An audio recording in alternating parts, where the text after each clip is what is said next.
Buenas noches, bienvenidos y bienvenidas a la 10ª clase del curso Desmontando los mitos de la teoría política occidental, un exordio frente a la muerte de la filosofía política. El día de hoy vamos a dar lo que es la 10ª clase, vamos a compartir la 10ª clase, en la cual vamos a tratar de desmontar algunos mitos políticos de lo que es la filosofía del derecho de Ludwig Federico Hegel. En esta segunda parte del curso hemos desmontado los mitos, algunos mitos políticos de la teoría política de John Locke, del planteamiento de Jean-Jacques Rousseau y del planteamiento de Immanuel Kant. De paso hemos visto, para ir comprendiendo estas relaciones, un poco de lo que es el pensamiento epistemológico de René Descartes. En este sentido, hoy vamos a trabajar, vamos a ir un poco más arriba, vamos a trabajar a Hegel. La próxima semana nos corresponderá hacer un resumen de la segunda parte del curso, ¿verdad? Y posteriormente ya ingresaríamos con los dos autores que vamos a estudiar del siglo XX, o los que fueron prácticamente las últimas dos incursiones que se genera o que se dan dentro del canon de la teoría política occidental, los cuales son John Rolfe y Robert Nozick. Pero el día de hoy vamos a centrarnos específicamente en Hegel. Hegel nace en 1770 y muere en 1881. O sea, Hegel vivió bastante joven lo que era el proceso de la Revolución Francesa. Entonces Hegel veía con una gran esperanza el proceso de la Revolución Francesa y aquel pensamiento de la Ilustración, aquel pensamiento burgués de la Ilustración, que de acuerdo con la versión tradicional de Occidente, la versión de la teoría política occidental de la segunda mitad del siglo XX, es el motor que genera la Revolución Francesa. Ya en la clase sobre Jean-Jacques Rousseau hemos hablado de que no es así, ¿verdad? De que hay otra serie de elementos y factores sociales que incidieron en la Revolución Francesa y que incluso pensadores ilustrados como Jean-Jacques Rousseau, que surte influencia en Hegel, no son considerados por algunos autores posteriores como un ilustrado, sino incluso como un prerromántico, y de ahí incluso su influencia en Hegel, ¿verdad? En este sentido, es importante ver, ¿verdad?, que Hegel en su juventud se influenció en gran manera por la Revolución Francesa, pero posteriormente perdió esa ilusión que tenía en la gesta revolucionaria, en tanto que posteriormente a la Revolución Francesa se genera en Francia un periodo de mucha incertidumbre, un periodo donde la guillotina le cae en la cabeza a las mismas personas que han participado del proceso revolucionario. De hecho, Guillotín, quien fue el que inventó la guillotina, tiene que perder su cabeza en la guillotina. Una gran paradoja de la historia, ¿verdad? Pero entonces, en esa época de terror jacobino, Hegel pierde su afectividad, su parcialidad, su emotividad dirigida hacia lo que era la Ilustración francesa. Es importante comprender esto para ir viendo ciertas características del pensamiento de Hegel que vamos a ir desarrollando a lo largo de esta clase. Para comprender el pensamiento de Hegel hay que entender que proviene de un pensamiento racionalista. Y para comprender el pensamiento racionalista hay que retomar algunos aspectos que hemos estudiado en algunas de las clases anteriores. Por ejemplo, tenemos que analizar la noción de sujeto. ¿Qué es un sujeto? Recordemos que el fenómeno es una relación directa entre un sujeto y un objeto. Entonces el sujeto es aquel que conoce.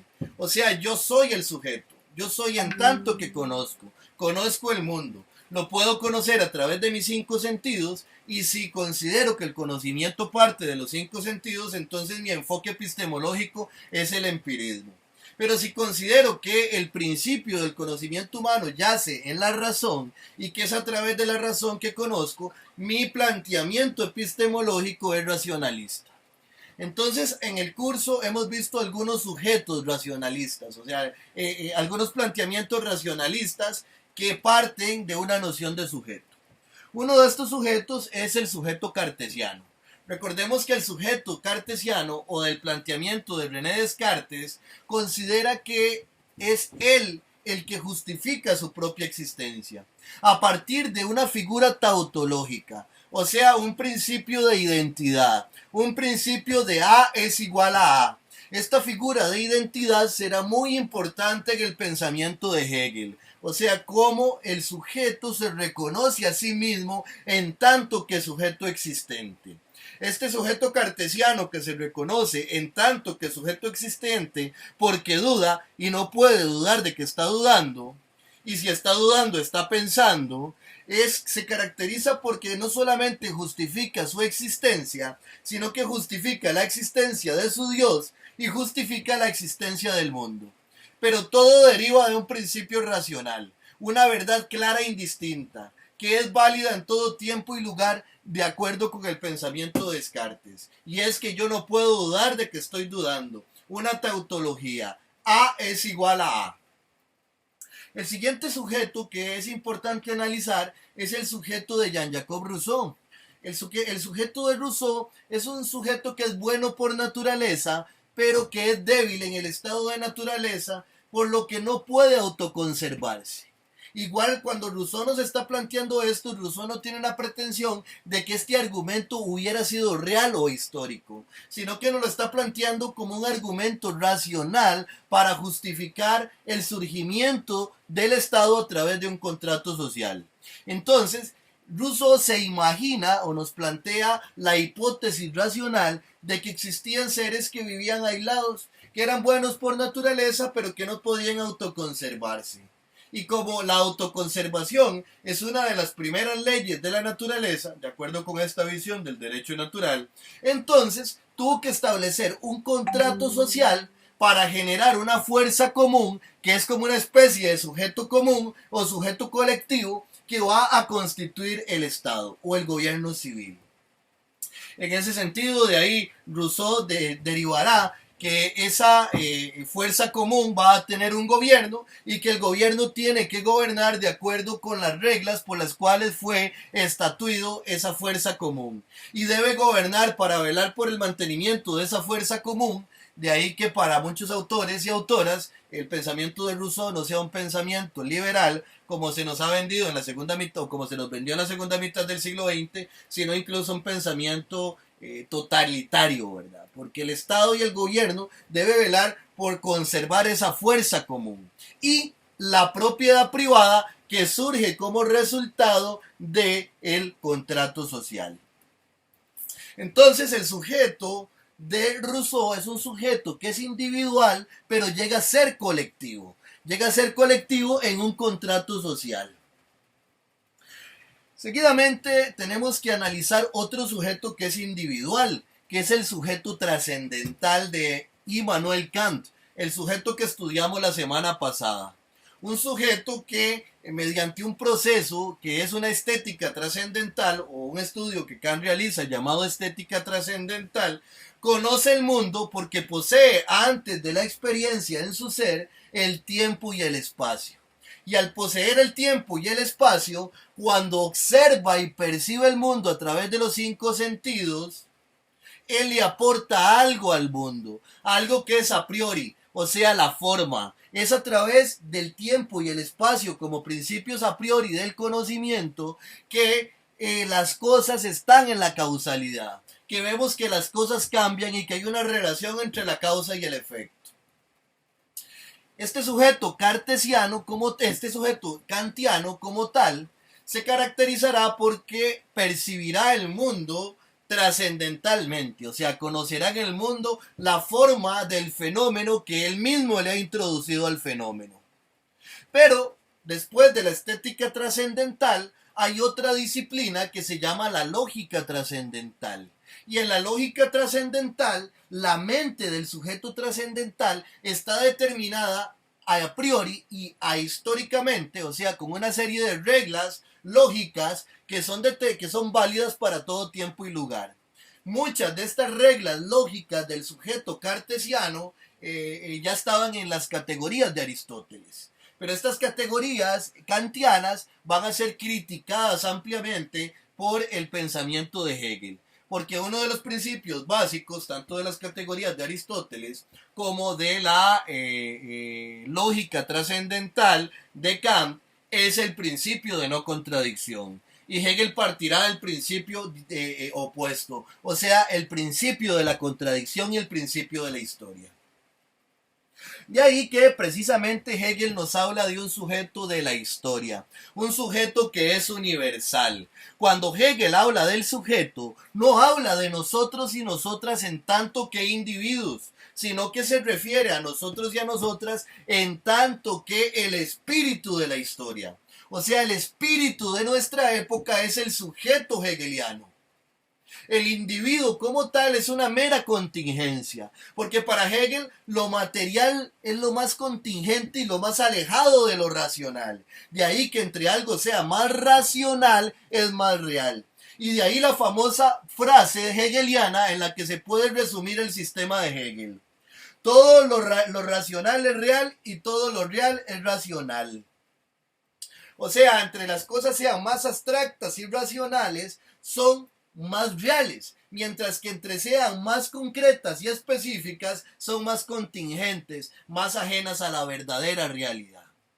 Esto será fundamental para comprender la noción de persona que analizará Hegel en su filosofía del derecho. Pero esto lo vamos a ir viendo detenidamente, porque primero tenemos que comprender otros aspectos de lo que es la dialéctica hegeliana.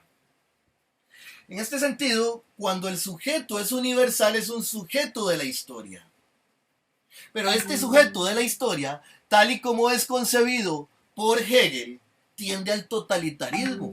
¿Por qué? Porque es concebido por un Hegel que mira como una gran esperanza para la Europa de su época las conquistas de Napoleón. Él se decepcionó de la Revolución Francesa, no está de acuerdo con el sistema político que impera en los reinos alemanes y él mira con buenos ojos a Napoleón. De ahí que cuando leemos una de sus principales obras, esta que tengo fotocopiada, que se llama La Fenomenología del Espíritu, no hay que leer nunca el prefacio en primera instancia. ¿Y por qué no hay que leer el prefacio en primera instancia? Porque Hegel lo escribe muy emotivamente corriendo a la carrera cuando Napoleón está tomando la ciudad en la que él se encuentra, cuando Napoleón está ingresando a ciudades alemanas. Entonces, de ahí que el espíritu de la historia de Hegel se relacione directamente con un pensamiento totalitario, con un pensamiento donde hay una figura que es imperante, un dictador o un tirano, podría interpretarse desde las perspectivas actuales. También recordemos que Hegel muere en 1881, o sea, Hegel tampoco está muy largo de la segunda mitad del siglo XX, donde en Alemania misma va a surgir el pensamiento nazi. Entonces vean ustedes qué interesante todas las relaciones que se pueden ir sacando de esta concepción de mundo de Hegel. Aparte de eso, bueno, podríamos decir que esta frase de que todo lo real, de que todo lo racional es real y todo lo real es racional, viene la crítica que hará Carlos Marx, de acuerdo con la cual Hegel fue un geniecillo que puso el mundo del revés. Sin embargo, aquí no vamos a hablar mucho de esa relación entre Hegel y Marx, porque eso sería tema de otro curso. Para Hegel las categorías del pensamiento no son ahistóricas, como en el caso de Kant, que incluso nos da un número específico de la cantidad de las categorías del pensamiento. Y entonces el pensamiento es determinado por esas categorías lógicas en todo tiempo y lugar. O sea, son categorías ahistóricas. Hegel nos dirá que las categorías del pensamiento son históricas. Entonces, cuando Hegel nos dice que el error es parte de la verdad, es porque en el planteamiento dialéctico lo que en algún momento de la historia es la verdad, en otro momento de la historia llega a ser el error. Pero fue necesario que en algún momento fuera la verdad para que surgiera una nueva verdad y esa verdad histórica se superara y llegara a ser el error. Aquí hay una noción un poco complicada de la historia, una visión mecánica de la historia, de acuerdo con la cual la historia tiene un solo sentido y la historia es narrada por una sola visión, o sea, es el sujeto de la historia, es el espíritu de la historia, o sea, es una cuestión totalitaria, existe una sola versión de la historia, no existen las historias, pero esto lo vamos a ir desmenuzando poco a poco. Entonces, el error es parte de la verdad. Veámoslo primero de un modo pedagógico. ¿Qué sucede, por ejemplo, con las relaciones amorosas? Nuestra primera relación amorosa terminó, por ejemplo. Y entonces nos decimos, ¿qué errores cometí? Estos errores no los vuelvo a cometer. Y quiero que mi siguiente relación sea de otra manera. Empieza una nueva relación. Termina. Tal vez no cometí los mismos errores, tal vez sí, pero tal vez cometí nuevos errores. Y entonces así voy superando mis errores y de esa manera lo que en un momento dado para mí es la verdad, en otro momento de la historia es el error. Veámoslo con otro ejemplo. En este momento, por dicha, en la humanidad ya existen muchas familias con una conciencia de la igualdad de la mujer y de la libertad de la persona. Y entonces es normal en algunas familias, desgraciadamente no en todas, porque los escollos conservadores siguen imponiendo modelos de familia, como lo hemos estudiado a lo largo del curso, pero, ¿cómo es que se llama? Digamos que es una familia un poco más deconstruida, una familia antiedípica, por decirlo de alguna manera, para apelar a Gilles Deleuze. Y esta familia, la hija de 18 años llega y le dice a papá y a mamá, mamá, papá, este fin de semana me voy. Bueno, no rompimos lo dípico, ¿verdad? Nos quedamos ahí, ¿no? Pero bueno, no importa, eso era un juego de lenguaje que quería hacer. Entonces, bueno, papá, bueno, mamá, este fin de semana me voy para la playa con mi novio o con mi novia. ¿Qué pasa? Si es una familia construida, vaya con su novio a la playa o con su novia a la playa. Pero ¿qué hubiera pasado, por ejemplo, si esta misma, la tataranieta, la tatarabuela de esta misma muchacha hubiera a los 18 años, si hubiera estado soltera, porque probablemente ya la hubieran casado como si hubiera sido un objeto, si a los 18 años soltera tenía un novio, porque una novia era casi que imposible, ¿verdad? Que fuera como oficial y aceptada en la casa, ¿verdad? Que fuera una novia. Pero digamos que tenía un novio y que le hubiera dicho a los papás, papá, mamá, este fin de semana me voy en carreta con mi novio para la playa. Probablemente la primera muchacha que mencionamos nunca hubiera nacido. Es en ese sentido que Hegel nos dice que el error es parte de la verdad. Después de la explicación pedagógica, vamos a explicar un poco cómo se da esa dialéctica general en la fenomenología del espíritu, porque esto marcará ese movimiento que se verá a lo largo de la obra de Hegel. Entonces Hegel nos dice que el espíritu de la historia parte siendo una conciencia vacía. O sea, una conciencia vacía que tiene que comenzar lo que para Hegel se llama el camino negativo de la conciencia. Es una conciencia vacía porque no se ha movido, no tiene ningún contenido. Y esta conciencia vacía es una conciencia escéptica. ¿En qué sentido es una conciencia escéptica? En el sentido de que cualquier idea, cualquier concepto que se le arroje, lo va a desviar y lo va a arrojar al precipicio de la nada. Porque es una conciencia vacía. Entonces, para poder iniciar el camino de la historia, para dejar de ser ahistórica, para comenzar a caminar negativamente en el sentido hegeliano, tiene que superar esa vacuidad que posee esa conciencia y tiene que comenzar a llenarse de contenidos. Pero ¿cómo se va a llenar de contenidos? Tiene que superar el escepticismo. Pero entonces, si esa conciencia que es escéptica, cualquier concepto que se le arroja, lo arroja a su vez al precipicio de la nada es una nada determinada.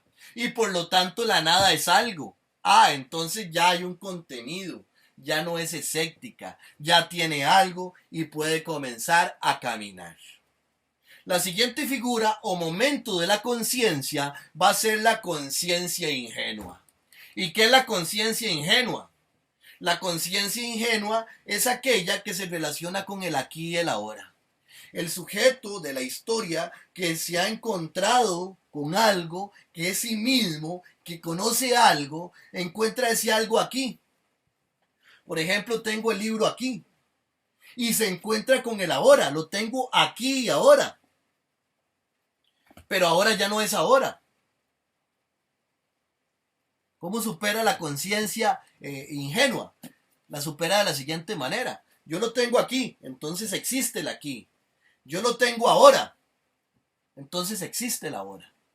Vean ustedes que es algo racional, completamente racional, donde es un juego mental, divorciado de cualquier realidad. Yo lo ejemplifico en tanto que cuerpo para que sea pedagógico, pero estamos hablando del espíritu de la historia, en la versión de Hegel. ¿Cómo supero la conciencia ingenua? Si esto es el aquí y el ahora, ahora ya no hay aquí. Y este es otro ahora. Entonces hay que superar la figura del aquí y el ahora. ¿Y cómo se supera el presente? Para seguir caminando en el camino negativo de la conciencia. Entonces, al yo darme cuenta de que tenía algo aquí y ya no lo tengo, y de que tenía algo ahora, pero ese ahora ha cambiado, me doy cuenta de que hay algo afuera de mí. ¿Y qué es ese algo? El objeto. O sea, al igual que en Descartes, es el sujeto racional, pero esta vez histórico, el que va a darle el sentido ontológico a las cosas. Las cosas justifican su existencia porque son reconocidas por un sujeto. Vean ustedes también lo peligroso de esto. Es el poder, si lo viéramos desde Michel Foucault, el que va a determinar la existencia de las cosas. En este sentido, cuando yo supero la figura de la conciencia ingenua, llego a un tercer momento de la conciencia. Y ese tercer momento se llamará la conciencia del objeto. Entonces, lo que sucede es que en la conciencia del objeto, que es un momento distinto, ¿a qué me dedico yo como sujeto? Me dedico a conocer el objeto. ¿Y qué conozco del objeto? Conozco su peso, su tamaño, su forma, su color, sus propiedades. O sea, la conciencia del objeto es lo que será para Hegel el positivismo científico, donde el sujeto se ve a un lado totalmente separado del objeto y tiene que conocer el objeto. Entonces, ¿cómo lo conoce? Lo conoce a través del empirismo y del positivismo. Yo observo el objeto y a partir del objeto que observo, descubro para qué sirve este objeto. Pero ¿cómo superamos el positivismo? ¿O cómo superamos la conciencia del objeto en Hegel? Cuando me doy cuenta de que el resultado del proceso del conocimiento se reduce al hecho de que yo le sumo al objeto aquello que yo he puesto en el objeto en tanto que sujeto. O sea, yo le he puesto al objeto un conocimiento. Para comprender esto, de aquí deriva la teoría del trabajo de Marx. Cuando Marx dice que Hegel fue un geniecillo que puso el mundo del revés, nos dirá este mismo objeto, este mismo argumento. Nos dirá que las materias primas están en completo estado natural. Entonces, una mercancía es el resultado del trabajo que le introduce la humanidad o la clase obrera, en la jerga de Marx, a la materia prima. Y entonces la mercancía es el resultado de la materia prima más el trabajo. De tal manera que si yo le resto el trabajo, me queda solo la materia prima. O sea, lo que vale es el trabajo. Acá Hegel nos lo dirá de otra manera, porque Hegel es un racionalista que apela a la abstracción del mundo. O sea, lo que es el resultado del conocimiento positivista se reduce al objeto más lo que yo he puesto en el objeto.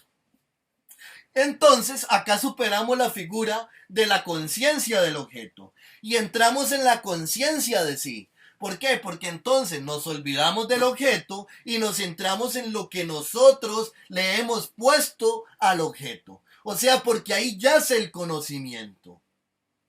En el caso de Marx nos centramos en nuestro trabajo, en el concepto de trabajo. En este caso, como no es una visión marxista, sino la visión hegeliana, nos centramos directamente en lo que es nosotros mismos que le aportamos algo al conocimiento. Pero cuando comenzamos a estudiar qué es lo que le aportamos al conocimiento, llegamos a la figura de la autoconciencia. Y la autoconciencia implicará el reconocimiento de mi proceso histórico. O sea, como yo, en tanto que sujeto, he llegado a la autoconciencia. Y cuando yo soy consciente de los distintos momentos históricos que me han traído a este momento de autoconciencia, alcanzo el nivel del espíritu absoluto. ¿Por qué? Porque soy contemporáneo de mí mismo. Soy yo y el conocimiento de lo que me ha hecho ser. En este sentido, una interpretación terria de Hegel podría servirnos para decir que efectivamente un pensamiento crítico amerita de que tengamos un conocimiento profundo de nuestra historia. De ahí el aporte que hace Hegel para la filosofía de la historia. Pero Hegel no está hablando de nosotros y de nosotras en tanto que seres críticos y críticas. Está hablando del espíritu de la historia. O sea, como decir la versión oficial de la historia, la versión universal de la historia y la versión europea oficial de la historia. Entonces, que esa visión es la que tiene que reconocerse como a sí misma para llegar a ser el espíritu absoluto. Con esto vamos a dar paso a lo que es las valoraciones sobre la filosofía del derecho en el pensamiento de Hegel. Para esto vamos a enfatizar lo que es la noción de persona y la noción de libertad. Y vamos a tratar de ir describiendo poco a poco el proceso dialéctico a partir del cual Hegel va a plantear algo que es muy perverso. Ya lo hemos venido insinuando, ya lo hemos venido desmontando con algunas ideas sueltas, pero aquí vamos a amarrarlo detenidamente y a darnos cuenta por qué Hegel es importante para la teoría política occidental de la segunda mitad del siglo XX, y no solo para eso, sino también para el bloque soviético. Hegel nos dirá que la voluntad es libre en sí misma y por sí misma. Cuando nos dice que la voluntad es libre, tenemos que entender que la voluntad es lo que nos mueve. La voluntad es el principio de la acción, porque la voluntad es el deseo, la voluntad es el querer. Y la voluntad es libre para Hegel en sí misma, o sea, en tanto de lo que es en este momento de la historia, y es libre por sí, porque es causa de lo que es. Aquí comenzamos a ver la importancia de haber visto los elementos de la dialéctica de la historia para comprender la noción de voluntad de Hegel. Pero esto será afirmado por Hegel, pero Hegel también nos dirá que la voluntad es un concepto abstracto. Un concepto abstracto que implicará su identidad y su definición.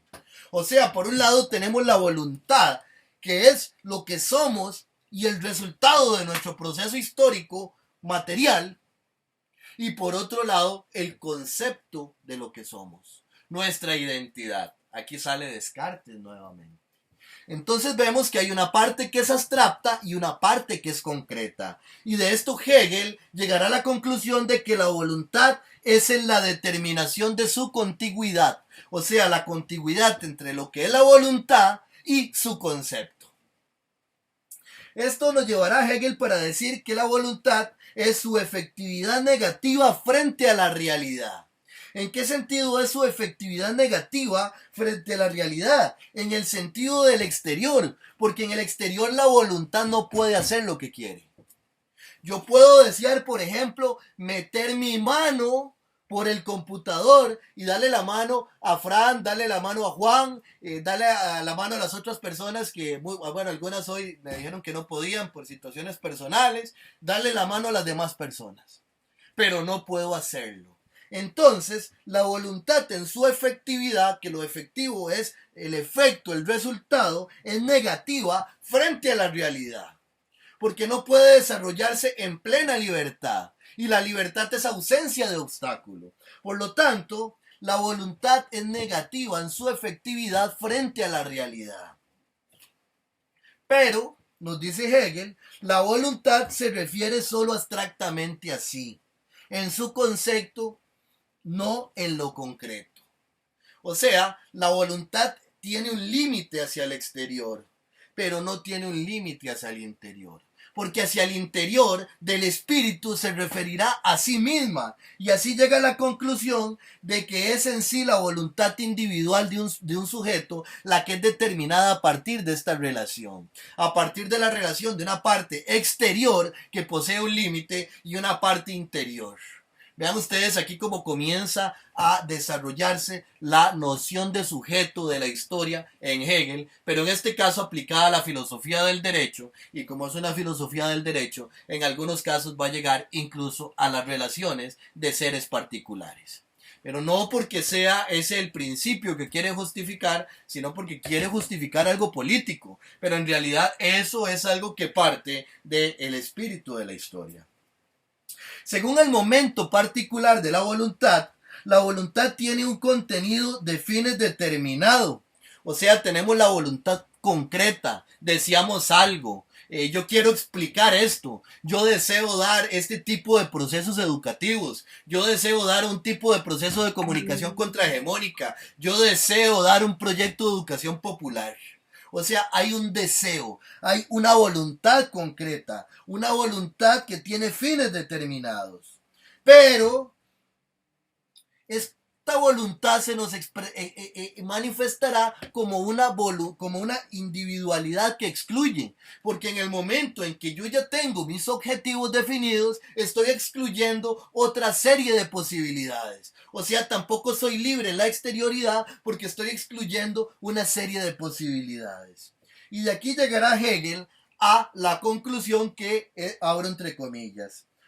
La voluntad tiene a la vez en ese contenido ante sí como un mundo exterior representado inmediatamente.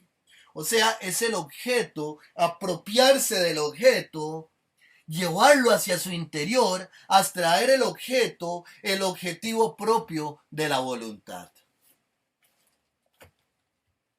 Nos dirá Hegel que la universalidad de esa libre voluntad es por sí es formal, o sea, en el concepto de sí, la definición y la identidad. O sea, es hacia el interior de la voluntad que se puede hablar de que la voluntad es universal, o sea, total. Que ahí es libre, porque ahí no tiene límite. Y de ahí que esa voluntad quiera más bien traer el objeto abstraído hacia sí. Y es en ese sentido que la libertad de la voluntad se da solo en lo formal o en lo lógico. Y vean ustedes aquí lo que comenzamos a perfilar, algo muy peligroso de la noción de libertad, porque se da solo en el plano de lo formal, solo en el plano de lo lógico. Pero la voluntad no tiene contenido, si es solamente lógica, es una mera lógica, o sea, la lógica se refiere a la forma del pensamiento, no al contenido del pensamiento. O sea, se refiere a la relación que tienen una serie de premisas con una conclusión. No le importa si las premisas están diciendo algo real, lo que le importa es si están diciendo algo verdadero o falso. Entonces, esta voluntad que es abstracta y es libre y es formal, carece de cualquier contenido. Y aquí nos dirá Hegel que el sujeto como persona es este. Entonces el sujeto como persona llega a ser la síntesis de la noción de una voluntad que es libre en abstracto y que es definida por una serie de categorías lógicas que no tienen ningún contenido.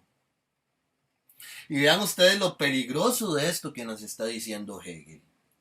En la personalidad ya directamente, porque el sujeto surge como persona en esta abstracción, o sea, surge la persona en el sentido de que la voluntad es libre en la abstracción, el yo va a ser la parte determinada y finita, inmediatamente exterior.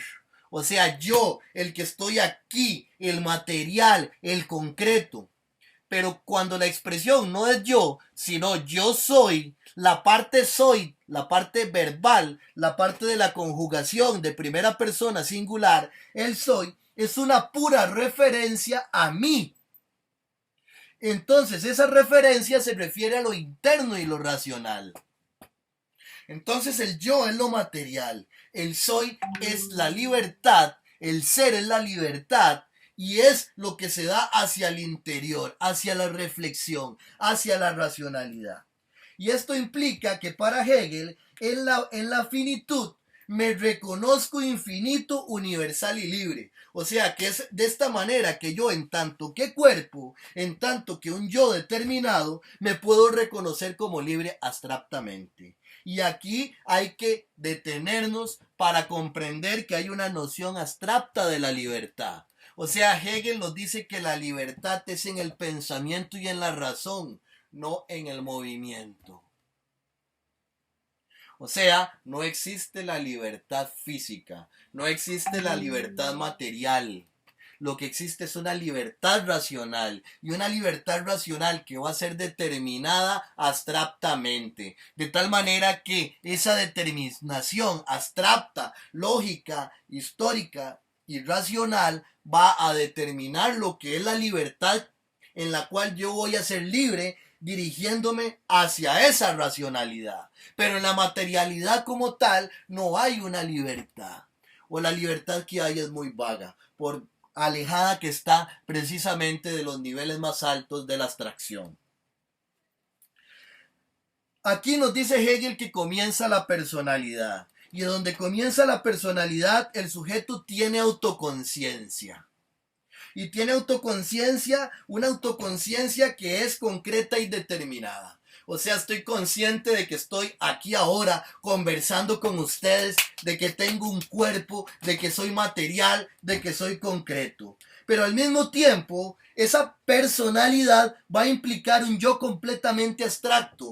Y es en ese yo abstracto donde vaya a ser la libertad. Y como síntesis, toda limitación se niega y no tiene validez hacia el interior de la personalidad, no hacia el exterior de la personalidad, donde la libertad, como ausencia de obstáculo, va a encontrar un montón de obstáculos y por tanto va a ser una libertad limitada. Nos dirá Hegel que en la personalidad existe una noción de sí mismo como objeto. O sea, nos visualizamos como objeto, en tanto que un cuerpo que interactúa, en tanto que un cuerpo que se mueve, en tanto que un cuerpo que habla, en tanto que un objeto determinado. Pero ese objeto es elevado por el pensamiento a la mera infinitud. O sea, lo que decíamos, es el sujeto el que quiere apropiarse del objeto para extraerlo y llenarlo de su noción de libertad. Pero ¿qué pasa con esto? La síntesis de esto nos dirá que el objeto es puramente idéntico a sí mismo. La noción de Descartes, el principio de identidad. O sea, soy un cuerpo, pero me abstraigo en tanto que cuerpo por el pensamiento. Y cito literalmente a Hegel, quien nos dice, los individuos y los pueblos no tienen aún personalidad en cuanto no han alcanzado ese puro pensar y saber de sí mismo. O sea, quien no se adapta a esta lógica de la historia, que como lo vimos en la dialéctica que explicamos refiriéndonos al camino negativo de la conciencia que se plantea en la fenomenología del espíritu, quien no es capaz de comprender no las historias, sino esa noción de historia y la racionalidad que se ha construido a partir de esa historia y aceptarla como la racionalidad y como la libertad, quien no se adecúa a esa noción de identidad como tal, esos pueblos están destinados a ser colonizados y esto también justificaría un pretendido imperialismo estadounidense o soviético sobre distintas partes del mundo. Vean ustedes qué interesante el pensamiento de Hegel o la versión marxista de Hegel para determinados pensamientos imperialistas y coloniales. Los pueblos y las personas o los individuos tienen que adecuarse a una interpretación dada de la historia que tiene distintos momentos que han sido interpretados como tales para que en este momento de la historia seamos la máxima representación de la evolución y de la historia. O sea, la historia es un fluir inevitable hacia el progreso, algo que era un principio en común tanto entre las visiones de la Unión Soviética como las visiones occidentales. Nosotros y nosotras somos la máxima expresión de la civilización y nos dirigimos hacia la perfección de la humanidad. Esa noción yace aquí en Hegel. Si otros pueblos más retrasados, como se dirá en los estudios, a veces antropológicos o pseudoantropológicos, no han desarrollado esta noción de pensamiento, de civilización, y por tanto son barbáricos y están destinados a ser colonizados. Nos dirá Hegel que el espíritu es en sí y por sí solo autoconciencia o conciencia de sí. O sea que en el fondo el espíritu es la parte abstracta del espíritu, esa parte interna y racional que hemos venido criticando a lo largo de esta clase. Pero al mismo tiempo es un espíritu fenoménico, o sea, en tanto que cuerpo tenemos una relación con un objeto exterior que queremos acaparar, que queremos apropiarnos de ese objeto.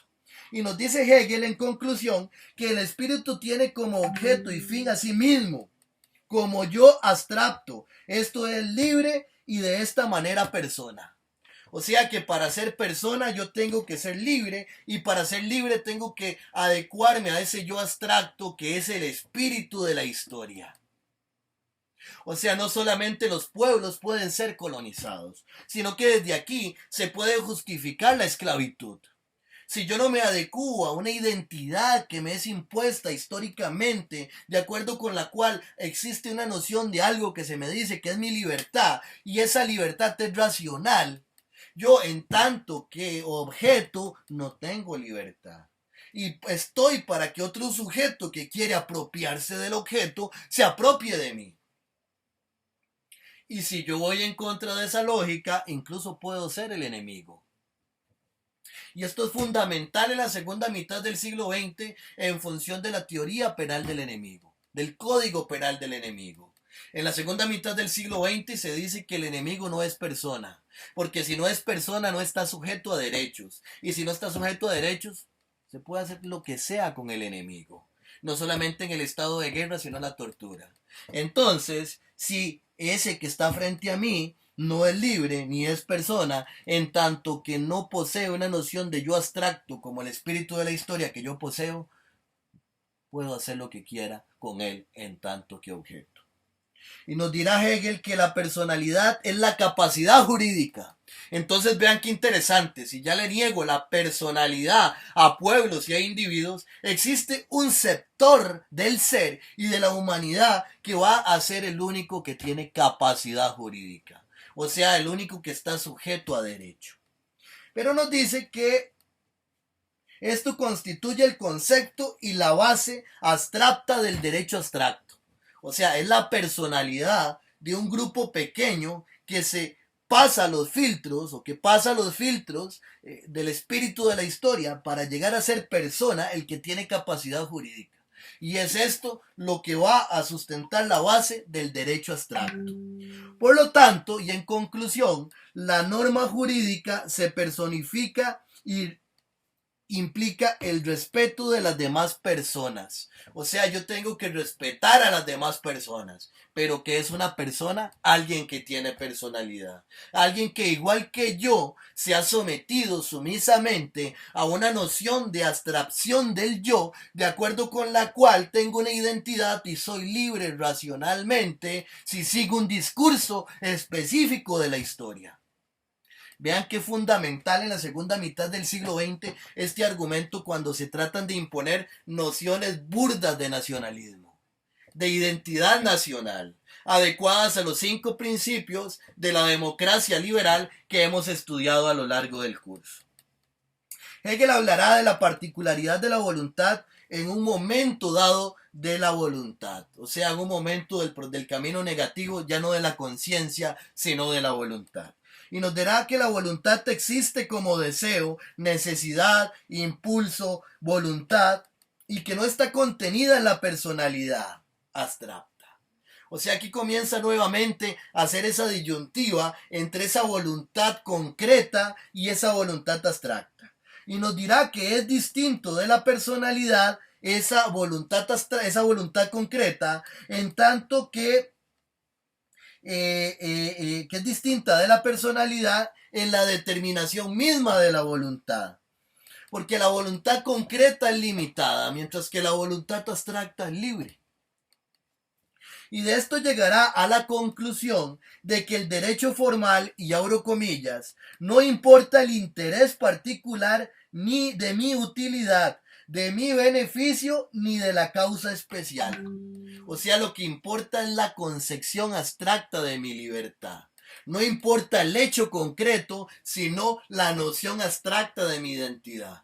Cómo yo debo ser, cómo yo debo actuar, qué noción de libertad abstracta debo promover, cómo no debo de pasar o faltarle el respeto a los demás que aceptan esto mismo. Esa es la finalidad del derecho formal. Y las contingencias del derecho formal no son objeto del derecho. O sea, la injusticia material no es propia del derecho formal.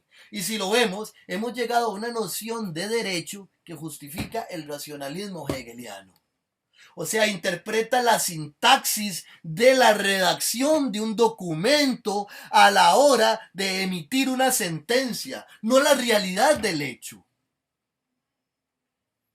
La justicia es en el papel, es en la sintaxis y en la semántica, en la doctrina, no en el hecho mismo. Y eso es característico de nuestro sistema de pensamiento, incluso en las primeras 2 décadas del siglo XXI, donde la tiranía se ha llegado a apropiar de este tipo de argumentos.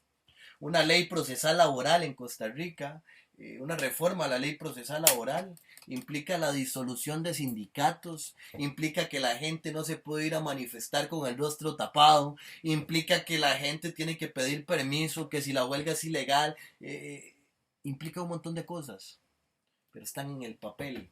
Y lo que importa es que el papel se debe respetar. Porque la norma no se refiere al hecho, se refiere al derecho. Y ahí es donde todos nuestros sistemas occidentales están cayendo pedazo por pedazo. En este sentido, nos dirá Hegel que el acto concreto, o sea, el acto que yo realizo en tanto que individuo, y las relaciones morales y éticas que yacen en el acto, van a ubicarse frente a su posterior contenido, o sea, frente al objeto que yo me presento en tanto que sujeto legitimado por la historia universal. Y ese derecho, y de aquí es que va a surgir un derecho abstracto como una posibilidad. O sea, yo en tanto que ente concreto, o sea, en tanto que individuo, al ubicarme frente al objeto, tengo el derecho abstracto como una posibilidad, ética y moral. ¿Actúo de acuerdo al derecho o no actúo de acuerdo al derecho? Es una mera posibilidad. En este sentido, nos dirá Hegel que la necesidad del derecho abstracto se debe con base a su abstracción y en función de la prohibición. O sea, de la prohibición de no actuar de acuerdo o en contra de ese derecho abstracto. Pero entonces, ¿quién define ese derecho abstracto? ¿Y quién define qué es lo que prohíbe ese derecho abstracto? Para Hegel es el espíritu de la historia. El gobernante tipo Napoleón. Yo soy el Estado. El Estado lo define. El Estado es incuestionable. Entonces vean ustedes lo interesante de esto. Lo que es funcional de todo esto, interpretado descontextualizadamente en la segunda mitad del siglo XX y en las primeras 2 décadas del siglo XXI. Y nos dirá Hegel a partir de esto que, abro comillas, lo que importa es no perjudicar a la persona y lo que le atañe a la persona. O sea, yo no tengo que perjudicar al que está a la par mía, en tanto que ya se ha legitimado como persona. Y si llevamos esto a una interpretación neoliberal y decimos que es persona el que tiene capital y que tiene poder en el mercado para comprar y vender, podríamos decir que el poder coercitivo del derecho solo debe limitar lo que me atañe a mí para que yo no perjudique a otro y a otra que está en mi condición de igual. O sea, para que haya un mercado justo. Pero el mercado justo como tal, en este caso de Hegel, sería determinado por la racionalidad del Estado. Nada más que esta noción de que el estado mínimo podría verse desde Nozick. Bueno, que ahí hay una serie de elementos que no vamos a entrar en el momento porque son bastante contradictorios. Hegel nos habla del derecho como existencia inmediata que la libertad se concede de manera directa.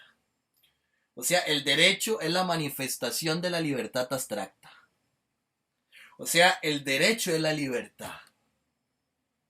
Vean ustedes lo importante para justificar la noción de Estado-Nación en la segunda mitad del siglo XX y para dominarnos a partir de principios fascistas impuestos a través de leyes en las primeras 2 décadas del siglo XXI.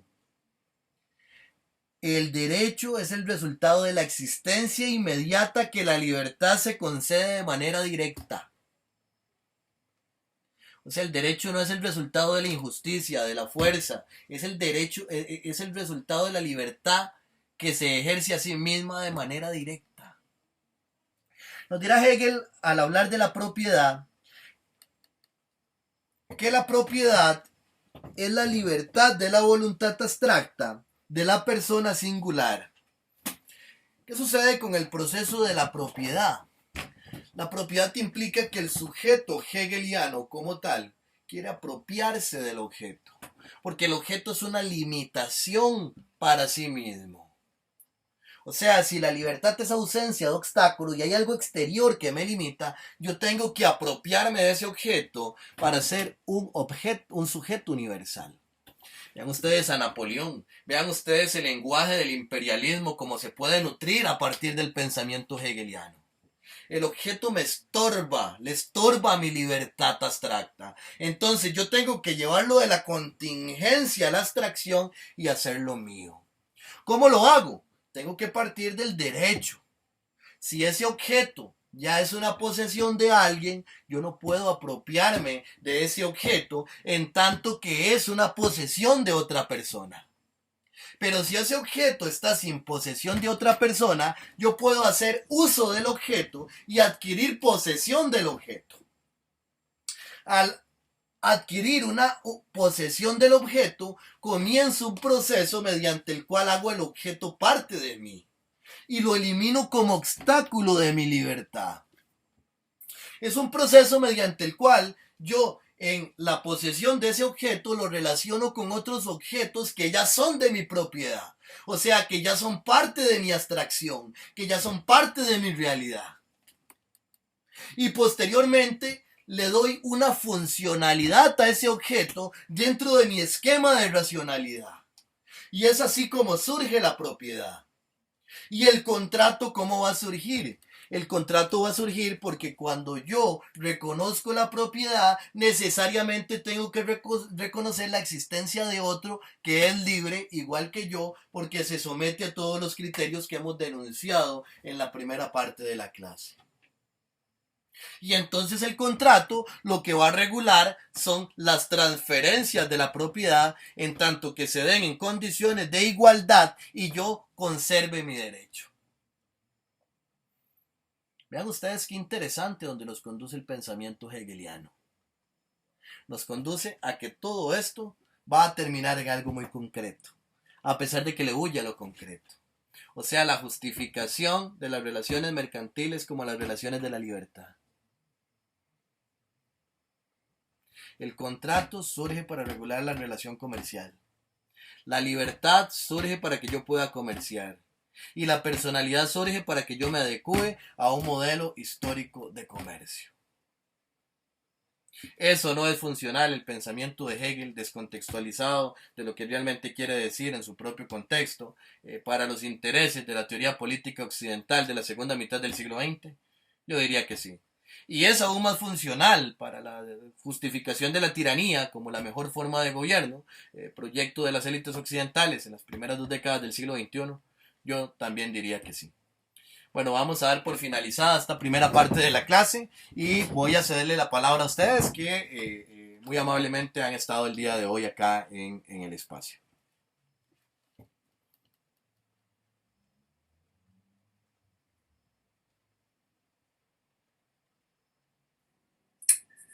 Sí, no, pucha, que Hegel siempre es como complicadito, ¿ah? Exacto.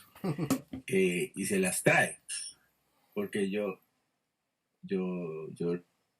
recuerdo cuando un Fragomeno, creo que fue, y yo tenía la idea de que había entendido, más o menos, cuando el hombre explicaba de qué estaba hablando en buena teoría, pero no es cierto, ¿verdad? Eh, por otro lado, este asunto es complicado cuando nos para de frente a una política nacional como la que estamos teniendo nosotros, ¿verdad? Porque eh, es una realidad muy compleja la que en este momento estamos viviendo. Y al hablar de una dialéctica, aquí cada vez se enreda más el asunto. Cuando, por ejemplo, vemos que de un pronto a otro nos dicen no hay dinero para más bonos proteger, ¿verdad? En la última huelga de maestros nos censuraron y para jodernos declararon los servicios del comedor estudiantil como un servicio esencial. Ujú. Y ya se oye entre corrillos que para después de vacaciones no va a haber más entregas de alimentos porque ya no hay plata, ¿verdad? Entonces, qué jodido, ¿verdad? ¿Qué se expone el país cuando el gobierno en este caso se va a negar a dar un servicio que acaba de declarar esencial, ¿verdad? Esto sería como que dentro de todo cierren la caja Exacto. y no den atención de salud. Eh, pero ahí, justamente como por una suerte o una desgracia del destino, eh, se planean cosas que viene una pandemia y pone todo de cabeza, ¿verdad? Entonces, un asunto del COVID que inclusive está tocando intereses importantes con esta parte de que no hay quien coseche ciertas plantaciones y entonces de ahí hay un cierre de fronteras y el tipo no quiere ir a coger café, ¿verdad? Y es como una, por ratos es como una realidad malvada, por llamarlo de alguna manera, en la cual uno se cuestiona, bueno, ¿y aquí qué es lo real, verdad? Por ratos yo digo, ya me harté y yo voy a salir a la calle, no me rehúso a usar mascarilla, pantallas y esas babosadas, y me voy a lavar las manos como siempre me las he lavado, ¿verdad? Voy a dejar de andar con alcoholes en gel y todas estas tonteras porque ya esto llegó a un punto del hartazgo, ¿verdad?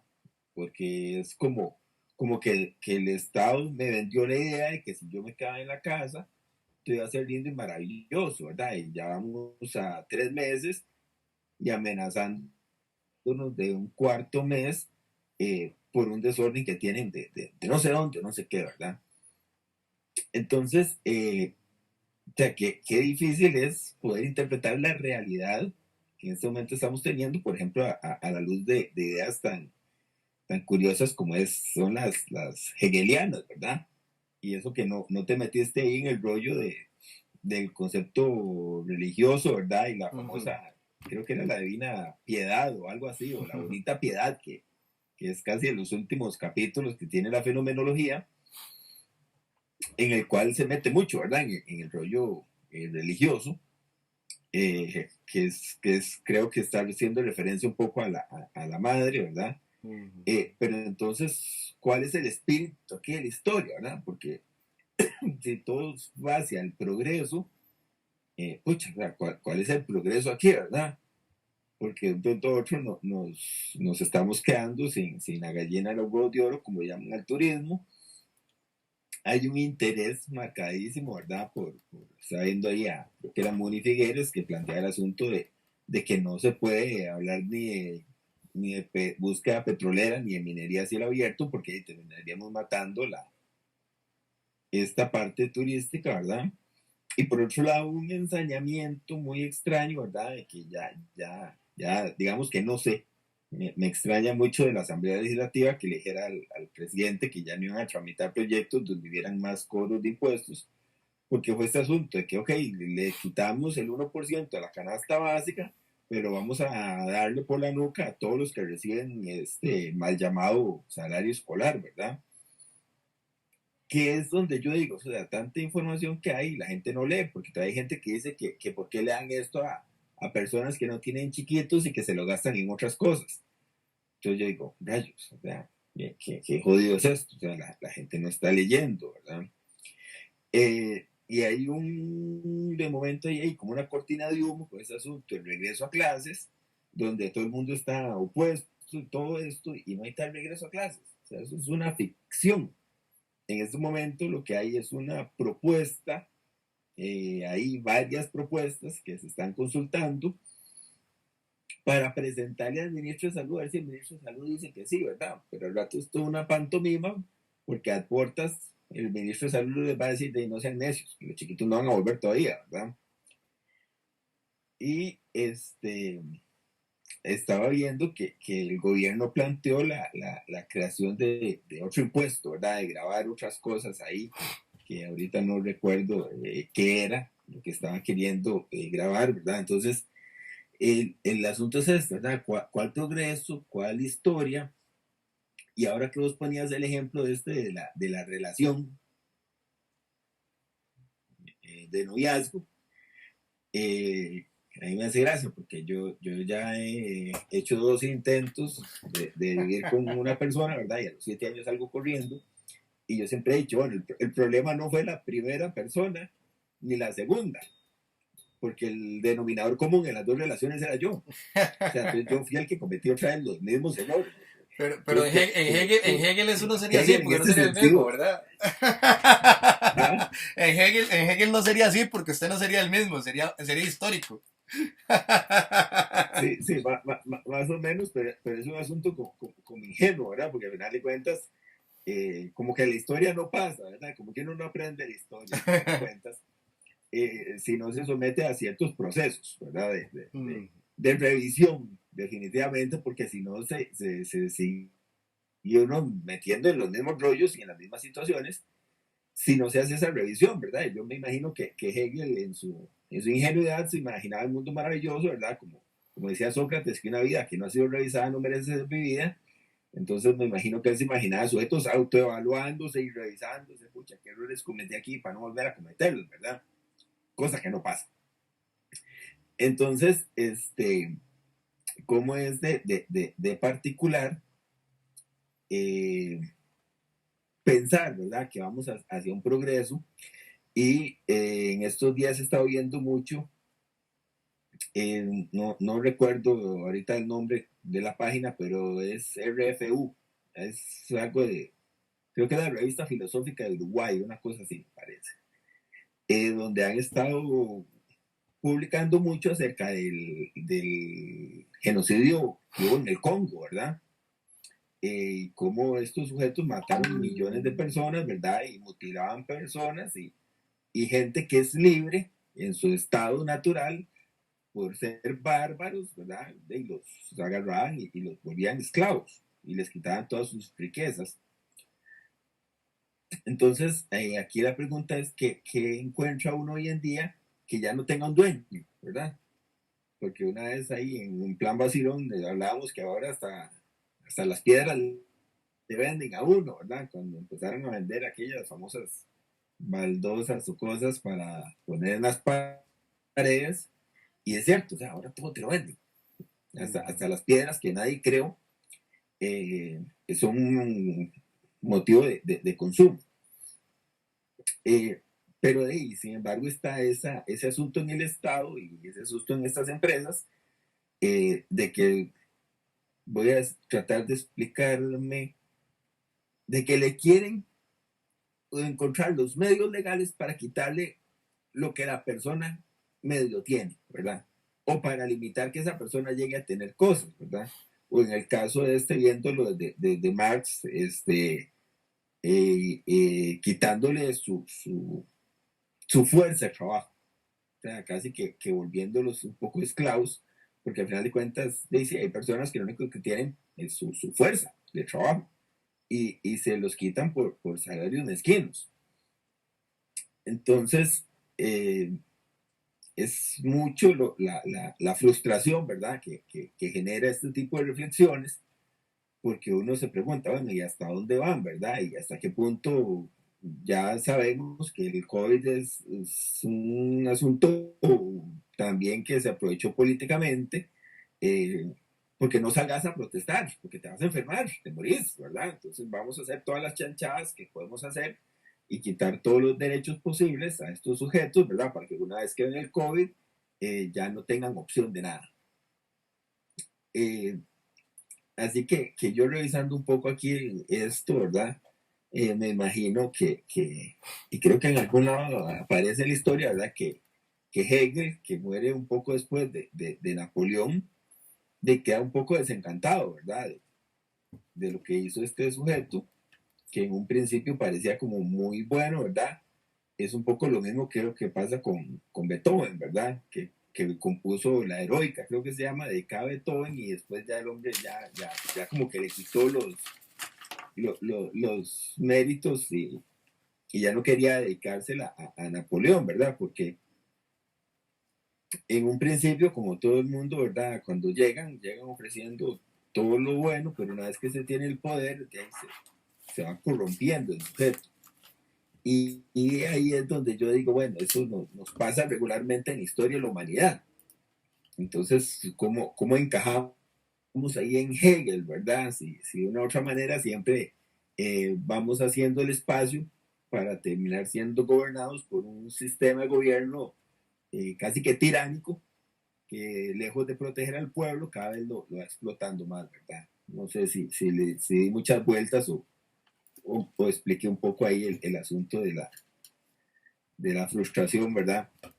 Que genera todo esto y cómo de Hegel casi nos pinta.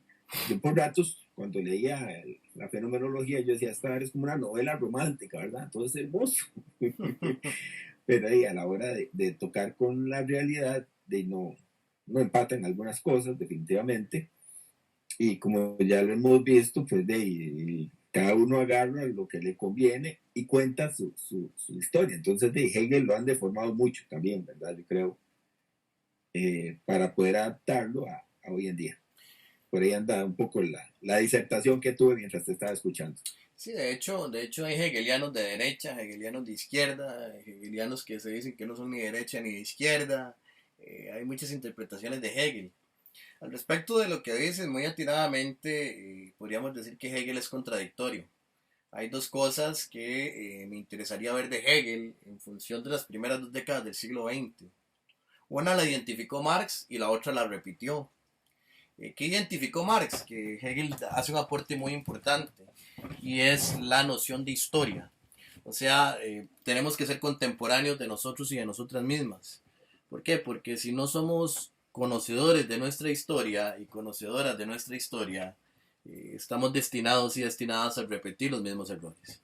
No obstante, esto tampoco es algo hegeliano, o sea, lo encontramos ya en pensamientos andinos. Un día de estos que estaba en una actividad de unos grupos de organización bolivianos, se referían a eso, o sea, de que es un principio andino. Yo decía, mira qué interesante, lo mismo que Hegel, pero desde una cosmovisión andina.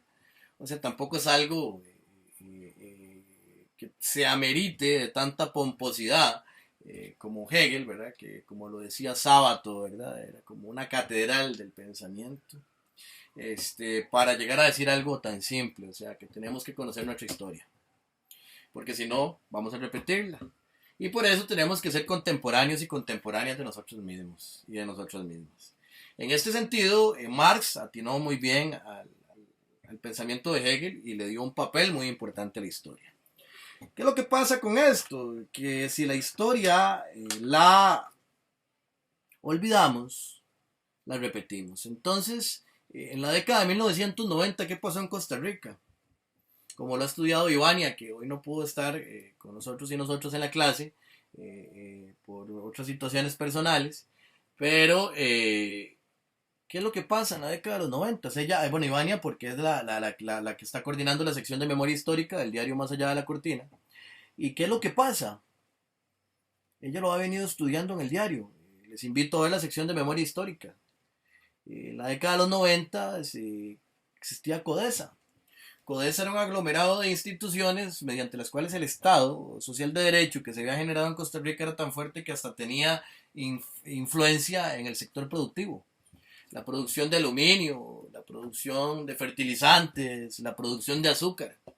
Y entonces las élites con los discursos neoliberales que comienzan a propagarse con mayor fuerza después de la caída de la Unión Soviética en todos estos territorios, porque fuera de Estados Unidos las contradicciones entre neoliberales y neoconservadores no eran tan grandes, y se impulsaba el neoliberalismo, comienzan a decir que eso está muy mal visto, que está muy mal hecho, que el Estado no tiene que intervenir en el sector productivo, y que por tanto lo que se debe hacer es apoyar al sector productivo nacional. Y entonces que debe de venderse Codesa, y que con lo que se cobra de Codesa se paga la deuda externa. Se vende Codesa, y ¿quién se hace de los ingenios de azúcar? Ahí está la familia de los Arias Sánchez imbuidas en esos negocios. Los fertilizantes, surge Fertica. Entonces comenzamos a ver que hay un sector de las élites costarricenses que van a enriquecerse en la segunda mitad de las primeras 2 décadas del siglo XXI, que ya comienzan a desfalcar y debilitar el Estado desde la década de 1990 con un mismo discurso.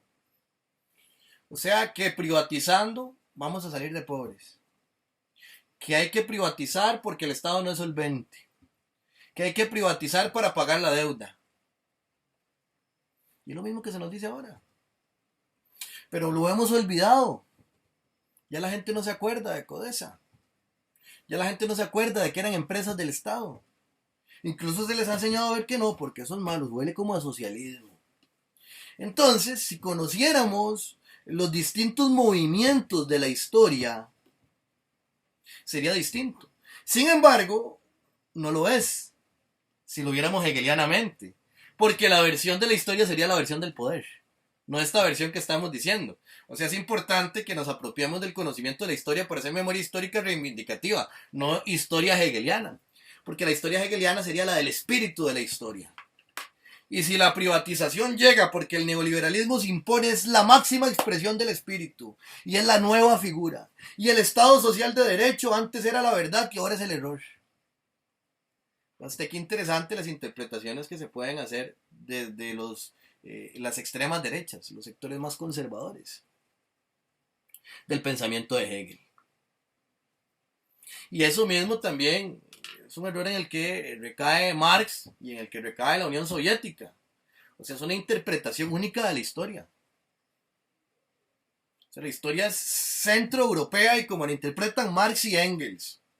Y ahí yace, no es una interpretación, no es una ideología, es una ciencia social. Y existen reglas dentro de esas reglas naturales, de la naturaleza, a partir de las cuales se da la historia. Y la historia conduce hacia la perfección. Y entonces nos conducimos hacia la victoria del proletariado. Y el capitalismo tiene que caer porque así es la historia. Y tenemos que ser mejores. No se ven las historias, se ve la historia. Y ahí hay un problema. ¿Cuál es el otro aspecto importante de ver en Hegel? Precisamente ese. O sea, el papel de la historia oficial. Algo que es sumamente complicado. Si lo vemos en la década de los 90, la malla curricular de educación cívica era muy distinta a la de la primera década del siglo XXI. Garnier, como ministro de Educación, hizo cambios significativos. Entonces, la versión oficial de la historia cambió. Desde Hegel eso es bueno, porque es el poder imponiendo la verdad histórica. ¿Y qué es lo que sucede ahora? O sea, sucede que se nos están imponiendo cosas. Vemos la UCAEF desde discursos retrógrados y anclados en la historia diciéndonos que solo existe una economía, como si Francis Fukuyama fuera un pensador en boga. Que la única versión de la economía es la que ellos y ellas dan. Y que hay que actuar de acuerdo con eso. Y se lo dan como líneas y directrices a Carlos Alvarado. O sea, es una noción de la historia. No hay historias, no hay economías, no hay otros saberes. Es una conciencia abstracta de identidad. Para que yo sea libre tengo que asumir esa noción de identidad. Porque si no soy un vándalo que va a una manifestación. Y llega el COVID, y el COVID por sí mismo acelera procesos mundiales que se venían dando. La decadencia de la economía estadounidense, la decadencia del papel de Estados Unidos como policía internacional, que el mismo Trump en estos días, uno no sabe si retóricamente o qué dijo, que Estados Unidos iba a renunciar a la doctrina de la guerra infinita, de la guerra interminable. Pero que es parte de las concepciones conservadoras, neoconservadoras de Estados Unidos, ¿verdad? Centrarse más en Estados Unidos y estudiar muy bien las guerras a las que se va, etcétera. Pero esto viene a implicar un cambio, o sea, estamos iniciando una década de muchos cambios. Véanlo ustedes en Costa Rica, o sea, si este discurso como tal se nos llega a imponer por la fuerza y la tiranía actúa como tal, vamos a vivir una crisis del empleo como nunca se ha visto en este país, que se traduce en pobreza como nunca se ha visto. Y ese discurso con el cual satanizaron a Cuba y a Venezuela, ¿a dónde va a quedar? Por lo menos no estamos como en Cuba. Por lo menos no estamos como en Venezuela, dice la gente en la calle. ¿Y a qué niveles podrían llevarnos de pobreza si no es el imaginario social que se ha construido, que es lo que se vive en Cuba o en Venezuela? Imagínense ustedes si el Estado comienza a privatizarse, ¿qué van a hacer todas las personas que viven del Estado? Que tienen deudas con la banca, que no tienen idea de cómo hacer una economía aparte de ser un funcionario o una funcionaria pública, que no saben de economía solidaria, que no saben sembrar, que no saben artes manuales, que tal vez no han tenido una experiencia. Vamos, por ejemplo, yo he tenido 2 años de experiencia tratando de desarrollar proyectos autónomos. Y en este momento llevamos esto que es grande, bonito, y que aún así no ha generado ingresos. O sea, que no tienen esa noción, porque toda su vida la han visto en estudiar la reglamentación de una institución, que la banca les ha dado préstamos, que les van a hipotecar las casas. O sea, estamos entrando en un momento que es una crisis de los valores fundamentales del pensamiento occidental, en un momento donde Occidente está perdiendo la Tercera Guerra Mundial. O sea, estamos viendo un cambio en el momento histórico. Lo que es definitivo es que la tercera década del siglo XXI va a ser muy diferente a lo que hemos conocido como historia. Los valores del pensamiento, los currículums académicos, los modos de educación van a cambiar. No sabemos si para un lado o para otro o en zigzag, pero van a cambiar. Entonces, desde Hegel es importante analizar eso y analizarlo desde 2 perspectivas. Una, cómo es necesario reapropiarnos de nuestra historia para poder gestar proyectos que se planten, como el que estamos tratando de plantar con esta docencia, que es una docencia contrahegemónica, con un proyecto de divulgación, que es el diario Más Allá de la Cortina, para un sector más amplio, y un proyecto de educación popular que va dirigido a distintas zonas del país. Pero también hay que entender que desde Hegel se puede interpretar a Napoleón, y que Napoleón en última instancia puede ser entendido como un tirano, y que en este momento se está instaurando la tiranía como la mejor forma de gobierno, de acuerdo con un Occidente en decadencia. Bueno, no sé si... ¿Qué más quieren aportar? ¿Qué más quieren comentar?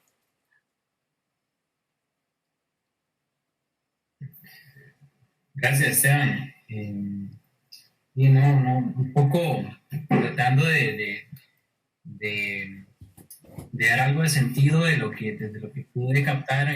Yo, bueno, no sé si también por los discursos que hay en torno a Hegel, pero siempre es cierto como temor de acercarse a esas teorías de Hegel porque, bueno, se han planteado como complejas, enredadas, en algún momento hasta, digamos, difíciles de captar en su totalidad, pero a mí creo que eso que planteas, digamos, en algunos puntos no pude captar todo, pero sí en otro me hizo mucho sentido. Por ejemplo, cuando planteabas el tema de la voluntad vista como esa libertad más al interno del sujeto, pero como una cierta bueno, yo lo veo como una frustración hacia lo externo, por una, me parece que efectividad negativa, porque usaste el concepto. Exactamente, sí, la Eh, relación negativa hacia el exterior, ¿verdad? pero,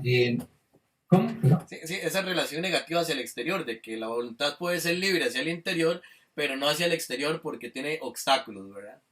Adelante, disculpe.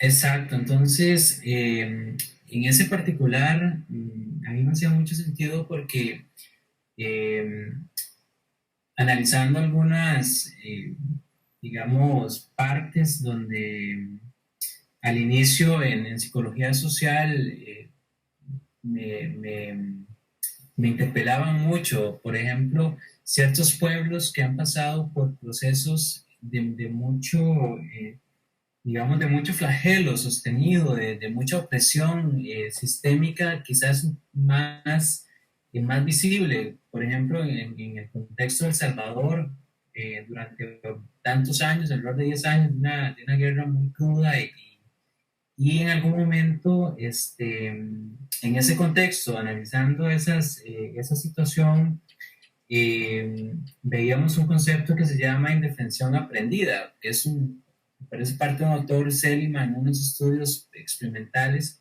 que no sé honestamente qué tanta validez tengan a nivel, digamos, realmente propositivos, pero al final sí planteaba que cuando los sujetos nos enfrentamos una y otra vez a agentes externos que son vistos como avasallantes es decir, que no podemos cambiar la circunstancia a pesar de intentar y hacer, y llega un momento en donde como quizás como un mecanismo defensivo a nivel orgánico, se aprende a estar en una pasividad, pero una pasividad patológica desde el punto de vista, es decir, porque se interioriza la incapacidad del sujeto ante tal magnitud de violencia sistémica. Y por eso, bueno, yo lo veo fundamentalmente en esa línea cuando vos planteas que todo está en la libertad interna, bueno, al final puedes tener una libertad esquizofrénica en términos de que, por ejemplo, el sujeto disociado eh, ya no es parte funcional, digamos, tal vez no funcional, sino dinámica de su entorno, sino que se vuelve en sí una realidad disociada del acontecimiento, ¿verdad? Y yo creo que más bien lo que te da la posibilidad de generar un cambio, aunque sea en un nivel micro, pero que tiene cierta sensación de beneficio, es poder hacer algo, ¿verdad? Poderse apropiar incluso de algo que tal vez no tenga un valor monetario, pero que sí tiene un valor de, de dignidad hacia vos mismo. Es decir, cuando a vos te usurpan toda esa posibilidad, por ejemplo, en las formas de esclavitud actuales, ¿verdad? En maquilas, en procesos donde estás desconectado totalmente de algo que te dignifique como sujeto, como persona, eh, te empiezan progresivamente a pintar una realidad que es tal cual porque no hay forma de cambiarla. Entonces, no sé si se puede aplicar como tal, pero empezamos a ser sujetos en indefensión. Y por tanto, cuando tratamos de modificar algo, nos invade un temor bastante alto, ¿verdad? Y ese temor no es un temor irreal, ¿verdad? Vos decías, por ejemplo, el tema de la deuda. Creo que hay tantas personas viviendo a partir de deuda que cada vez la deuda es incluso para comprar un diario, ya no es ni siquiera para comprar las pantallas o los vehículos, sino hay cada vez más personas comprando con deuda el diario. Por tanto, la inseguridad ante la incapacidad de sobrevivir es real. Y ahí es donde, bueno, me parece que tal vez, sin conocer muchísimo de Marx, pero él él plantea un poco más ese materialismo inserto en el condicionamiento de la vida de las personas, y que yo en algún momento hacía como, o me daba mucho sentido lo que postulaba Ignacio Martín Baró, cuando planteaba esas condiciones que los sujetos, que condicionan la subjetividad, porque la condición material te determina, y es un determinismo bastante alto, la subjetividad.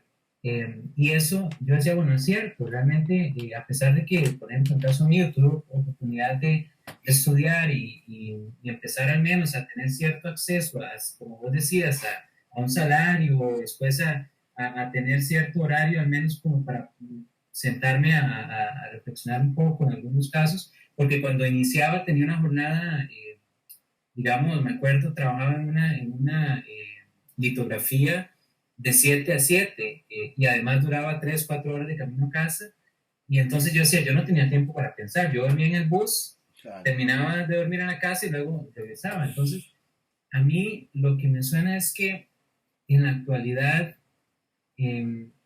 realmente no hay ni siquiera capacidad de determinar, digamos, hacia dónde podría ir una propositividad, porque hay tanto, digamos, es tan avasallante la realidad, incluso ahora sumándole el tema sanitario, que hay un temor muy alto en las personas.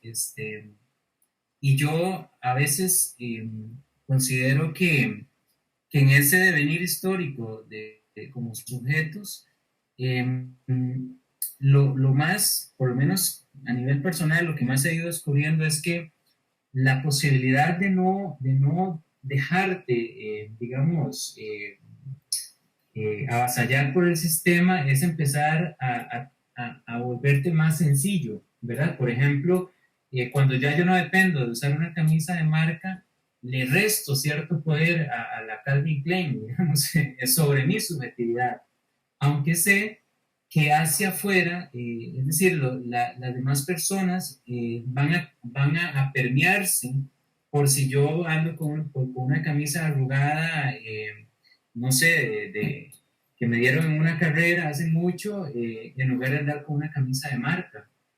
Eh, y eso es lo que yo al menos creo que he encontrado como estrategia, es decir, ir paulatinamente desprendiéndome de las ataduras que de otra forma me tendrían en esta crisis y en todos los momentos de mi vida mucho más arrinconado. Por tanto, creo que es una alternativa.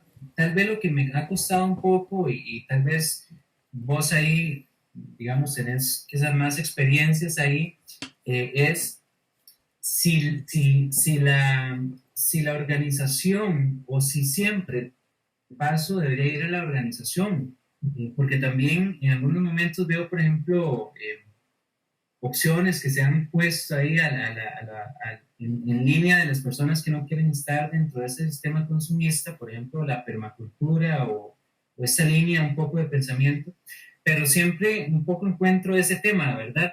De que se empiezan a llegar a hacer núcleos donde hay personas que toman decisiones, donde no siempre el compartir es tan sencillo o tan pleno.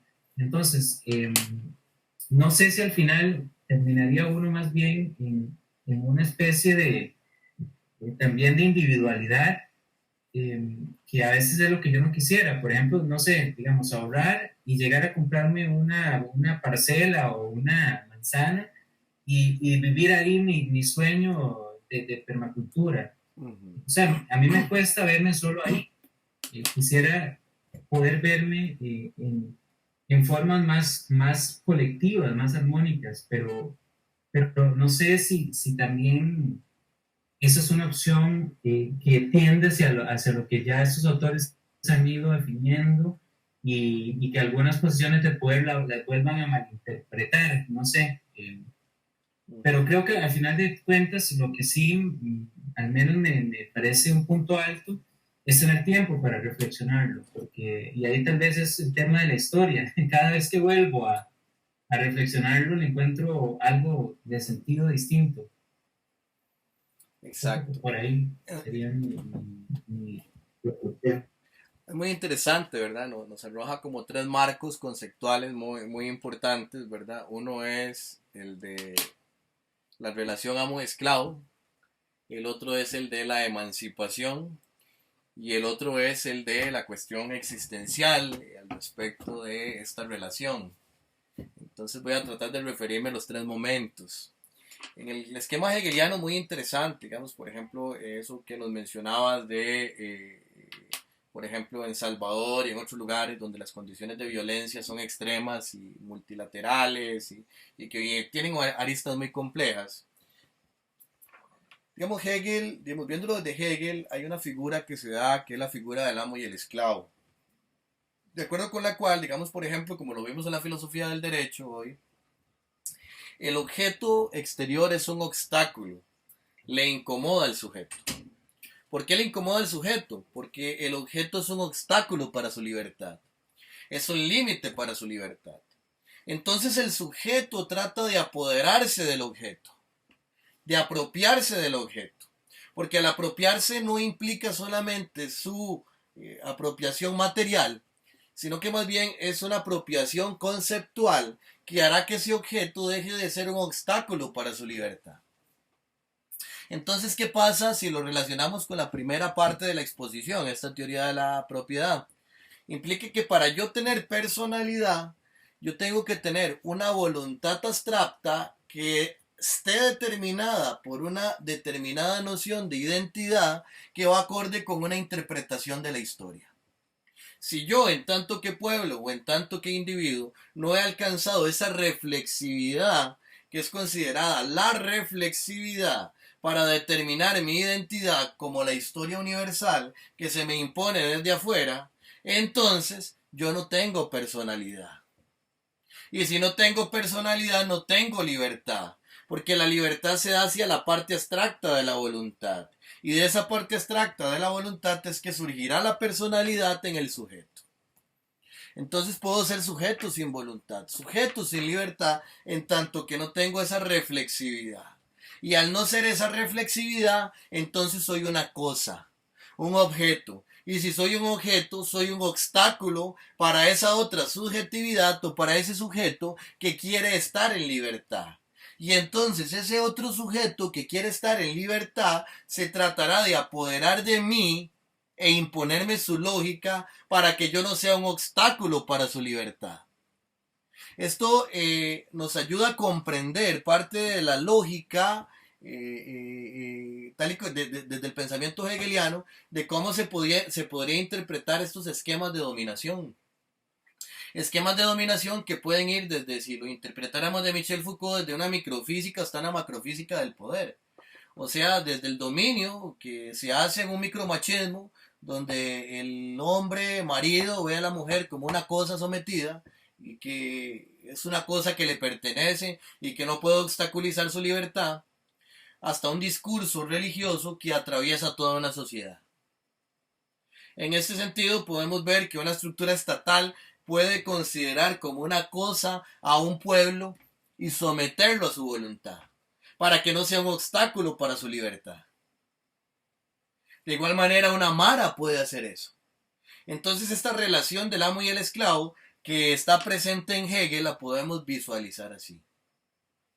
Pero no es Marx. De hecho, Marx interpreta adecuadamente a Hegel, porque Hegel es el que introduce el concepto de alienación. Cuando yo dejo de mi libertad, me convierto en otro que yo no soy, que es una cosa. Pero cómo desde Hegel se da la superación de esa figura histórica del amo y del esclavo. Para Hegel la historia camina por el lado del esclavo, no por la figura del amo. ¿Por qué? Porque nos dirá Hegel que esa relación de dominación generará una codependencia. O sea, el esquema de yo que no tengo libertad es que yo dependo del amo para existir. Y el amo depende de mí en tanto que esclavo para existir. Yo porque el amo me va a dar lo que yo no tengo, que es una identidad y una voluntad. O sea, yo voy a participar de la libertad en tanto que participo de la libertad del amo. Y el amo va a obtener a cambio una libertad para satisfacer todos los deseos de su voluntad. Pero ¿qué pasa en esta figura de la historia? O en esta relación dialéctica. Que el amo se hace inútil. Porque el amo no sabe cómo satisfacerse. Y llega a ser satisfecho por la parte que es esclava. Y entonces la parte que es esclava puede continuar en la historia y el amo se hace innecesario.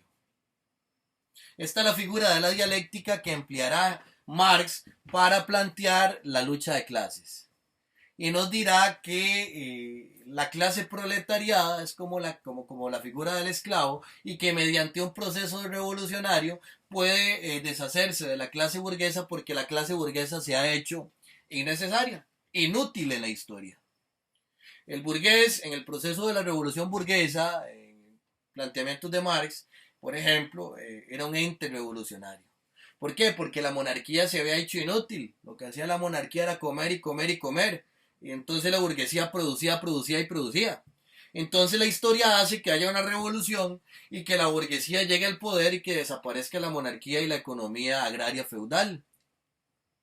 Pero que posteriormente, con las máquinas, etcétera, en el capitalismo avanzado, el burgués se hace inútil, porque ya no produce, sino que lo que hace es apropiarse de los medios de producción y de la fuerza laboral o del trabajo de otras personas. Y que entonces necesariamente tiene que haber una revolución en la cual el sector proletariado supere la figura del burgués en la historia y se llegue a lo que es la dictadura del proletariado. Ok, entonces ahí podemos ver que eso se puede dar en Hegel, o sea que Hegel da la posibilidad de que el esclavo se emancipe y que también se puede ver en Marx. Ahora vamos al proceso de emancipación existencial, que era como el tercer momento que quise clasificar, porque dijo muchas cosas, pero me interesaron esos tres momentos. La lucha colectiva. La lucha colectiva es necesaria en muchos aspectos. Sin embargo, para mí, algo que me ha salvado la vida es darme cuenta de mis límites. ¿Qué son mis límites? Yo puedo mover el libro, pero yo no puedo mover la pared. Entonces, si yo sé que no puedo mover la pared, me voy a centrar en mover el libro. Estamos viviendo en un mundo donde hay cantidades impensables para nuestro cerebro en este momento de dinero invertido, y no lo veamos como dinero, veámoslo como riqueza mundial invertida en armas nucleares. Existen armas nucleares que son capaces de que con un botón muere 600 veces cualquier ser humano que viva en el planeta. Entonces estamos en unas condiciones humanas complejas. Ya ni siquiera la bomba atómica, de la que se hablaba después de la Segunda Guerra Mundial, la magnificencia de la tecnología militar, la imposición del discurso cientificista que en este momento está decayendo, es algo sin precedentes. Entonces, ¿cómo logramos una articulación comunitaria que tenga un efecto? Para mí la articulación colectiva merita de una conciencia. Y la conciencia no solamente es un proceso racional, sino que es un proceso del espíritu. ¿En qué sentido? En el sentido de que, por ejemplo, si en este momento hablamos de horizontalidad con un colectivo de 30 personas, no vamos a llegar a ninguna parte si no hay un proceso de gestación de la libertad. ¿Por qué? Porque por ahí saldrá alguien y dirá, aquí la organización tiene que ser partidaria y tenemos que hacer un partido político y le apoyarán algunos y algunas. Y alguien dirá, no, los partidos políticos no sirven, los sistemas electorales están desfasados, no sirven, y le apoyarán algunos y algunas. Saldrá alguien y dirá, aquí no sirve si no hay un discurso feminista, y le apoyarán algunos y algunas. Saldrá alguien con una imagen racista y que objetiviza a la mujer. O sea, para poder hablar de un proceso comunitario, ameritamos de que haya un proceso de sensibilización. Algo que no es imposible, pero el discurso de la civilización occidental como tal lo obstruye muchas veces, principalmente en las metrópolis o en los sistemas de las gran áreas metropolitanas. ¿Por qué? Porque, por ejemplo, cuando hablamos del turismo, o sea, en este momento nos vamos a zonas turísticas y estamos encontrando gente que está desarrollando economía solidaria así. ¿Por qué? Porque la necesidad le llevó a eso. Y su concepción de mundo no está tan mediada por un lenguaje como el que se nos impone en el Valle Central. En tiempos donde el periódico era como un medio de comunicación impresa muy válido, cuestión que ya es para unas generaciones más viejas. La Nación, por ejemplo, y los medios de comunicación hacían 2 tirajes. El tiraje de la mañana se iba con un montón de errores y de discursos distintos. A veces se variaban hasta los discursos. ¿Por qué? Porque llegaban los cables y hacían las impresiones de los periódicos que se iban para los sectores periféricos. Ya los periódicos que salían para el Valle Central iban más cuidados. Lo mismo pasa con las políticas del Estado. Lo mismo pasa con todos los discursos. Hay mayor observancia, vigilancia y control en las zonas centrales y las zonas periféricas tienen mayor libertad. Pero no solamente las zonas periféricas están fuera del gran área metropolitana. O sea, si nos vamos a barrios urbano marginales, en este momento la gente está desarrollando estrategias de subsistencia. Lo que pasa es que el Estado se las ha estado reprimiendo. ¿Qué pasa, por ejemplo, con las personas vendedoras ambulantes en San José Centro, cuando llega la policía municipal? Cuando es una economía de subsistencia y se les criminaliza. Entonces, ¿por qué el Estado no viene y dice, mira, está manipulando malos alimentos? Entonces, ¿por qué no les damos un cursito de manipulación de alimentos? No, el Estado viene con su fálico garrote a golpearlo porque está vendiendo alimentos en la calle y no está pagando impuestos a la municipalidad. Entonces McDonald's puede reclamar de que ella tampoco tiene que pagar impuestos. Pero entonces vemos que para que haya una organización comunitaria, para que haya algo colectivo, no es empezar de cero. Hay que empezar con gente que venga de un proceso. Para mí la horizontalidad como tal es una utopía. Y como utopía es algo que debemos perseguir. Es un sueño por el que debemos luchar. Pero la horizontalidad se gesta con la transformación de la persona y el trabajo. Porque también a veces nos pasa que llegamos y hay gente con mucha conciencia de muchas cosas, pero se sienta alguien y dice, mira, es que no me parece que las cosas se hagan así. ¿Y por qué no hacemos eso allá así? ¿Y por qué no hace? Pero no hace nada. Entonces hay requisitos para que haya una horizontalidad. Uno es que haya un proceso que me transforme. Y otro es que haya un compromiso de trabajo. Entonces así sí. Pero ¿cómo hacemos eso con toda la sociedad? Yo estoy consciente que puedo impulsar algo pequeño como alzar un libro y plantear un programa de educación popular, hacer un diario digital, promover este tipo de discusiones y de conversaciones, de lecturas. Pero ¿qué más puedo hacer? Una persona que está en paro. Más bien, estoy haciendo mucho estando en paro. En paro dice uno, si lo vieras del lenguaje del sistema, yo ya no lo veo en paro. Yo me estoy gestando mi libertad. Entonces ahí es donde entra esa contradicción de hasta qué punto es posible un cambio general. O sea, hasta qué punto realmente es posible un cambio que no nos atraviese por la sensibilidad. Pero eso simplemente es una pregunta abierta, ¿verdad? Yo no tengo respuesta de si eso no es posible.